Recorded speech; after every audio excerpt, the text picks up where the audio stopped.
नमस्कार, उम्मीद है आप लोग स्वस्थ और सानंद होंगे। आजकल जो 14 एंकर्स का बायकॉट किया है इंडिया गठबंधन ने, उसकी चर्चा काफ़ी तेज़ है। तरह-तरह से उस पर विश्लेषण हो रहे हैं, एक पक्ष मेरा भी है, मैं सोचता हूँ आप लोगों के साथ साझा करूँ।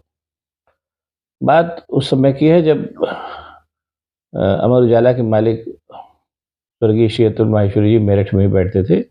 पश्चिमी उत्तर प्रदेश तक ही उस समय अमर उजाला का विस्तार था, विस्तार आगे भी हो रहा था, लेकिन कंसंट्रेशन पश्चिमी उत्तर प्रदेश में था और पश्चिमी उत्तर प्रदेश का वो सबसे बड़ा और अखबार माना जाता था।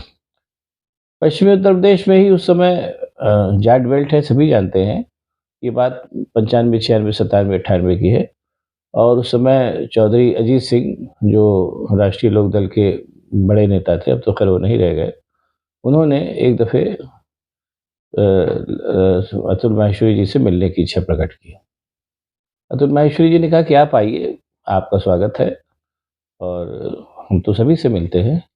लेकिन मिलने के बाद जैसा उन्होंने बाद में पता चला कि अजीत सिंह ने बातचीत के दौरान उनसे ये इशारा किया कि वो चाहते हैं कि अतुल जी कुछ उनको पक्ष उनका पक्ष ज़्यादा छापें। तो अतुल जी ने बहुत साफ और बड़ी विनम्रता से कह दिया कि साहब हम लोग अखबार वाले अखबार निकालते हैं, जिसकी जो भी उचित बात होगी या जो भी छपने लायक होगा हम छापते हैं और किसी के प्रति हमारा न कोई प्रेम भाव है, न द्वेष भाव है, जो जैसा होता है हम छाप दें।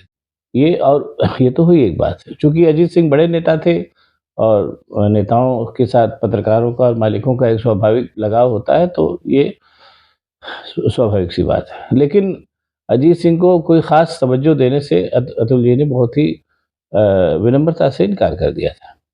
और उसी तरीके की एक बात और है जब मेरठ में कमिश्नर भी कमिश्नरी है मेरठ, तो एक नए कमिश्नर साहब आए, उन्होंने कहा कि अतुल जी के पास संदेशा भिजवाएँ कि वो हम उनसे मिलना चाहते हैं। तो उन्होंने उसमें भी बहुत सफाई विनम्रता से कह दिया कि साहब आप हमसे मिल के क्या करेंगे, हम तो अखबार निकाल रहे हैं, हमारा रिपोर्टर आपके पास पहुँचता ही होगा। बाकी आप जो चाहेंगे वो क्या नाम है, आपकी सारी खबरें छपती हैं, आगे भी छपेंगी, लेकिन ऐसा मु इतने मात्र से के लिए मुझसे मिलने की कोई ज़रूरत नहीं है। बाकी जो आप भी हैं, हम भी हैं, जो देखा इस तरीके से उन्होंने चीज़ों को टाल दिया। अतुल जी के साथ काम करने का सौभाग्य मुझे भी मिला है और ईश्वर ने उनको असमय काल अपने पास बुला लिया। वो अदरवाइज़ वो हिंदी पत्रकारिता में शायद कुछ और भी नवोन्मेष करते। बहरहाल जो जैसा होता है, समय होता है। और आज की तारीख में मुझे ये कहने में इनकार नहीं कि सारा जो पूरा मीडिया है, जो प्रिंट प्रिंट की बात कर रहे हैं, देशी मीडिया की बात कर रहे हैं, हिंदी मीडिया की बात कर रहे हैं, उसमें अमर उजाला का स्थान अग्रणी और गौरवपूर्ण है। ये अतुल जी की देन है। बहरहाल, अब बात आते हैं मेन बात पर कि शोर जो मचना शुरू हुआ जब इंडिया गठबंधन ने 14 एंकर्स को प्रतिबंधित कर दिया। इसमें आपके ये तमाम लोग हैं, सुधीर चौधरी हैं और आपके वो आर भारत के रिपब्लिक के अरुण गोस्वामी और तमाम लोग। इनके सब के बारे में बहुत ज़्यादा बताने की ज़रूरत नहीं। ये लोग एक तरीके से सरकार के पक्षधर थे, अभी भी हैं और सरकार के एक तरीके से मुखपत्र थे, जो सरकार चाहती थी वो करती थी। इतना करने में भी कोई बुरी बात नहीं है, लेकिन इसके साथ ही विपक्ष को बदनाम करने का भी काम करते थे। ये भी अब जानी-बुझी बात है, इसमें कुछ बताने की कोई ख़ास बताने की ज़रूरत नहीं। अब बात होती है कि मीडिया की बात करने के लिए पहले ये जान लिया जाए कि मीडिया का मतलब क्या है? मीडिया का मतलब होता है मध्यस्थ, यानी जो समाज और सरकार के बीच में मध्यस्थ की भूमिका निभाए और साथ ही साथ जो सत्ता पक्ष है और जो विपक्ष है और जो सरकार है, जो जनता है, उसके तीनों की बातें जो हैं, वह जो कहना चाहते थे उनके पास उनकी सारी बातें सामने कायदे से आम है। वरना पहले जब ज़माना था बादशाहों का या राजाओं का, तो ये उस तरीके से मुनादी होती थी कि खल खुदा का मुल्क बादशाह का, और फिर आगे की बात की जाती थी। राजा केवल अपनी बात मुनादी से कहलाता था और जनता का पक्ष जानने के लिए वो जासूस छोड़ता था। ये बात शाही ज़माने की है। बहरहाल अंग्रेज़ जब आए या लोकतंत्र के आविर्भाव हुआ, तो मीडिया नामक संस्था का आविर्भाव हुआ ताकि सारे लोगों के पक्ष जो है सब लोगों तक पहुँचते रहें, उनको मालूम रहे, ताकि चीज़ों को के संचालन में आसानी से काम किया जा सके। ये लंबा सिलसिला लंबे समय तक चलता रहा और काफ़ी कुछ काम भी किया, बीच-बीच में बाधाएँ भी आईं। इमरजेंसी में प्रेस को दबाया गया और क्या नाम है, बाद में एक बार राजीव गांधी भी प्रेस बिल लेकर के आए, जिसका बड़ा ज़बरदस्त विरोध हुआ और ये सब सारी बातें हुई। राज्यों में भी है, जो ख़ास तौर से जो क्षेत्रीय दल थे, उन्होंने मीडिया को अपने फ़ेवर में करने के लिए तरह-तरह के प्रलोभन दिए। ये सब भी हुआ, इसमें कोई शक नहीं है। लेकिन कुल मिलाकर के मीडिया निष्पक्ष बना रहा, ये फैक्ट है। अपने मोदी जी जब आए तो उन्होंने एकदम पूरी तरीके से एक बड़ा दाँव खेला और उन्होंने पूरे मीडिया को परचेज़ कर लिया। ये मैं पहले भी कह चुका हूँ, आज फिर कह रहा हूँ। बात होती है दरअसल ये कि अमूमन जब मीडिया पे वार होता है या कह लीजिए कि मीडिया की आलोचना होती है तो पक्ष सामने आता है, मतलब पत्रकार या एंकर, जैसे आज 14 एंकर प्रतिबंधित किए गए। लेकिन मैं फिर इस बात को कह रहा हूँ कि एंकर्स हुए या क्या नाम है, पत्रकार हुए, जो भी है, ये तो एक एक छोटे उसके क्या नाम है, पूरे जो मीडिया जगत है उसके एक छोटे प्यादे हैं। मेन होता है मालिक। जैसे मैंने इसीलिए मैंने आपको अतुल माहेश्वरी जी का उदाहरण दिया कि अगर अतुल माहेश्वरी जी ने ही किसी का पक्ष का किसी को का पक्षधर बनने का निर्णय ले लिया होता, तो ज़ाहिर-सी बात है कि हम जितने पत्रकार थे वही काम करते। और बाद के दिनों में मुझे कहने में संकोच नहीं है, नाम मैं नहीं लूँगा, कि कई मैंने भी कई अखबारों में काम किया। बाद के दिनों में मैंने भी ये काम किया, मालिकों के और संपादकों के कहने पे मैंने भी ऐसी खबरें लिखी जो सत्ता पक्ष के लिए लिखी जाती थी। लेकिन वो चीज़ होती थी, लेकिन बहुत कम होती थी। कुल मिलाकर के मामला ठीक-ठाक चलता था। वो जैसा मैंने कहा, मैं ये नहीं कह रहा हूँ कि हमेशा से सब दूध का धुला था, ऐसा नहीं है। लेकिन इतनी भी स्थिति नहीं खराब थी जितनी अ, मोदी जी के ज़माने में हो गई, और उसका कारण सीधा-सीधा एक ये था, जैसा लोग कहते हैं कि मोदी जी ने मीडिया पे दबाव बनाया, ऐसा कुछ नहीं है। मोदी जी ने मीडिया को परचेज़ कर लिया। और ज़ाहिर-सी बात है, चूँकि मीडिया मीडिया मूलतः बनियों के हाथ में है और बनिए का सबसे पहला लक्ष्य होता है मुनाफ़ा, इसलिए ज़्यादातर बनिए बिक गए। करोड़ों हज़ारों करोड़ों के विज्ञापन मिलने लगे, किसको नहीं पसंद है, वो काम होने लगा। अब सवाल, अब इसमें इस बारे में एक चीज़ और जान लीजिए, मीडिया के बारे में जो बात चल ही रही मीडिया की, तो ये भी जान लीजिए कि अगर कोई व्यक्ति आपसे सवाल पूछने आ रहा है, जैसे मान लीजिए कोई पत्रकार किसी नेता से मिलने गया और उसने कोई सवाल पूछा, या किसी अफ़सर से मिलने गया, उसने कोई सवाल पूछा, तो अफ़सर या नेता उसके सवाल का जवाब देने के लिए बाध्य नहीं है। वो चाहे तो जवाब दे सकता है, चाहे तो जवाब नहीं दे सकता है।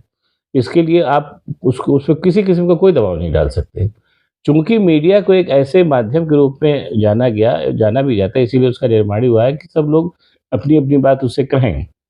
और ख़ास तौर से नेता, जिसको हमेशा इस बात की ज़रूरत होती है कि जनता तक उसकी बात पहुँचे। तो ये एक सर्वसुलभ साधन है जो जनता तक बात पहुँचाता है।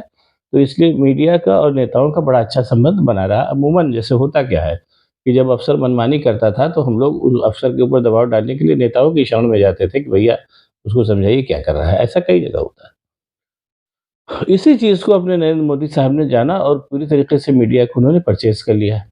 अब सवाल ये पैदा हुआ कि वहाँ जो संवाद की गुंजाइश थी वो तो खत्म हो गई। अब पूरा जो मीडिया, जो ख़ास तौर से ऐसा मीडिया था जो एक तरीके से जिसको गोदी मीडिया कहा जाता है, जो केवल सरकार की बात कर रहा था, शुरुआती दौर में विपक्ष उसके पास भी गया, क्योंकि विपक्ष के जैसे जो विपक्ष है उसको भी उसके दिमाग में तो यही संरचना थी कि मीडिया हमारी भी बात रखेगा। लंबे समय तक उसने इसको झेला भी, सारी बेइज़्ज़ती भी झेली, सारी बदनामी भी झेली, जो लेकिन ये कि जब उसने फाइनली ये देखा कि ये मीडिया हमारे किसी काम का ही नहीं है, तो उसने और कुछ नहीं किया। जिसको आप बैकआउट कर रहे हो, जिसको ये कह रहे हैं, उसने और कुछ नहीं किया। उसने कहा कि भाई हम इस मीडिया से नहीं बात करेंगे, और कोई भी कानून किसी भी नेता को ये बात नहीं कर सकता कि वो मीडिया के सवालों का जवाब दे। अगर वो चाहे तो सवाल के जवाब दे, चाहे तो ना दे। यही काम जो है इंडिया गठबंधन ने किया कि भाई हम इंडिया गठबंधन के जो 38 दल हैं, उनको मान के चलिए कि उन्होंने कहा भाई हम इन एंकर से या इन अखबारों के इन इन मीडिया के मालिकों से हम बात नहीं करेंगे। अब एक बात मैं फिर इस बात को कहूँगा यहाँ पर कि अभी बात केवल एंकर्स की हो रही ना, ये फिर गलत हो रहा है। वो एंकर्स ज़िम्मेदार तो हैं, लेकिन वो एंकर्स कहीं न कहीं से मजबूर भी हैं। ज़िम्मेदार बेसिकली तौर पर उनके मालिक हैं, जो भी एंकर जिस भी संस्थान में काम कर रहा है, बात उस संस्थान के मालिकों तक पहुँचनी चाहिए। और ये सिलसिला भी धीरे धीरे जो एक तरीके से मीडिया पर जो है वो चर्चा होने लगी, और मीडिया का इलाज करने का भी ज़िम्मा इंडिया गठबंधन ने उठा लिया है, तो इस पर भी बात होगी, मालिकों का तक भी बात होगी, और वो सिलसिला भी शुरू हो गया है। जैसे कर्नाटक की एक सरकारी योजना के बारे में गलत बयानी दी सुधीर चौधरी ने, जो आज तक में है।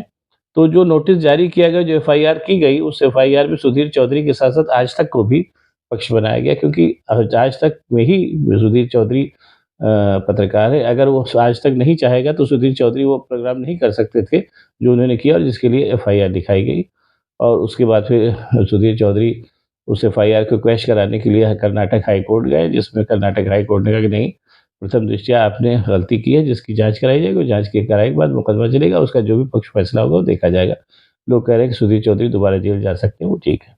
अब यहीं पर ये फिर मैं इस बात को बात कह के ख़त्म करूँगा कि 14 एंकर्स को जो प्रतिबंधित किया है इंडिया गठबंधन ने, वो कहीं से भी कोई गलत काम नहीं है। चूँकि वो 14 एंकर्स पत्रकारिता कर ही नहीं रहे थे, मीडिया धर्म का निर्वहन कर ही नहीं रहे थे, वो एक तरीके से इंडिया गठबंधन के शत्रु भाव से काम कर रहे थे और शत्रु से अगर कोई नहीं बात करना चाहता है, तो इसमें कोई बुरी बात नहीं, कोई कानून उसको ऐसा करने के लिए बाध्य नहीं कर सकता है। और उसका दूसरा पक्ष जो है कि अब एंकर्स के बाद अब बारी मालिकों की आनी चाहिए, क्योंकि अगर मालिकों की नहीं आएगी बात तो मामला ठीक से गड़ेगा नहीं। रोग की असली जड़ वहाँ है मालिकों के पास। ये जैसा मैंने कहा कि ये एंकर्स या ये पत्रकार ये सब तो प्यादे हैं बेचारे, मालिक की जी हुज़ूरी करने के लिए बाध्य हैं। और साथ ही साथ ये भी है कि मैं फिर कह के यही बात ख़त्म करूँगा कि जो इंडिया गठबंधन है 38 दलों का, उसने इन जो एंकर्स को प्रतिबंधित किया है, तो प्रतिबंधित एक तरीके से उसने अपने शत्रुओं को प्रतिबंधित किया और कोई भी अपने शत्रु से बात नहीं करना चाहेगा, इसमें गलत कुछ भी नहीं है। और मैं फिर यही बात कहूँगा कि अब अगली बारी मालिकों की आनी चाहिए। मालिकों तक बारी बारी जब आएगी, जो कि एक तरीके से सुधीर चौधरी के मामले में हो भी गया है, तो ये बेसिक जानिए कि इस रोग का इलाज होगा। किसी भी रोग का इलाज संभव है, हर रोग का इलाज संभव है, इस रोग का भी इलाज होगा और इलाज होना शुरू हो गया है, ये अच्छी बात है। अब अगर आपको ये वीडियो पसंद आए तो इसको लाइक करिए, शेयर करिए, साथ ही साथ मेरे चैनल को सब्सक्राइब करिए, ताकि मैं और भी ऐसे एनालिसिस आप लोगों के सामने पेश कर सकूँ। बहुत-बहुत धन्यवाद। नमस्कार।